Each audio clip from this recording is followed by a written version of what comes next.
யாழிசையாழியின் உறவுகளோடு இனிதே இணைவது நான் உங்கள் சிநேகிதி சசிகலா திருமால். சர்வகாலமும் நாராயணா நாராயணா என்று எப்பொழுதும் நாராயணனின் பெயரையே கூறிக்கொண்டிருப்பவர் நாரத முனிவர். ஓர் நாள் பரமாத்மா விஷ்ணுவின் இருப்பிடமான வைகுண்டத்திற்கு சென்று, யாரை சிறந்த பக்தர் என்று நினைக்கிறீர்கள் என்று விஷ்ணுவிடம் கேட்டார் நாரதர். மகாவிஷ்ணு சிறிது நேரம் ஆழ்ந்து சிந்தித்த பிறகு, ஒரு சிறு கிராமத்தில் வசிக்கும் ஓர் ஏழை விவசாயிதான் தன் சிறந்த பக்தன் என்று நாரதரிடம் கூறினார். நாரதர் மிகுந்த ஆச்சரியத்துடன் நாராயணரின் மகிமையை தன்னை விட யாருமே அதிகமாக கூற முடியாது என்று நினைத்தவாறே அதற்கு காரணம் என்ன என்று வினவினார். பகவான் விஷ்ணுவோ புன்முறுவலுடன் தன் பதிலை புரிந்து கொள்வதற்கு முன் நாரதற்கு ஓர் பணி காத்திருப்பதாக கூறினார். நாரதரும் அரைமனதுடன் பகவானின் கட்டளையை ஏற்றுக்கொள்ள சம்மதித்தார். பகவான் விஷ்ணு நாரதரிடம் ஓர் கிண்ணம் நிறைய எண்ணெயை கொடுத்தார். எண்ணெய் கிண்ணத்தின் விளிம்பு வரை நிரம்பியிருந்தது. மகாவிஷ்ணு நாரதரை பார்த்து, இந்த கிண்ணத்தை எடுத்துச் சென்று ஒரு துளி எண்ணெய் கூட கீழே சிந்தாமல் உலகத்தை சுற்றி வர வேண்டும் என்றார்.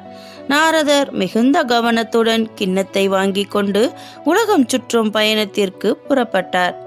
பகவான் கூறியபடியே நாரதர் உலகம் முழுவதும் சுற்றிவிட்டு எண்ணெய் கிண்ணத்துடன் திரும்பினார். ஒரு துளி எண்ணெய் கூட சிந்தாமல் தனக்கு கொடுத்த வேலையை முடித்ததை எண்ணி நாரதர் பெருமிதம் கொண்டார்.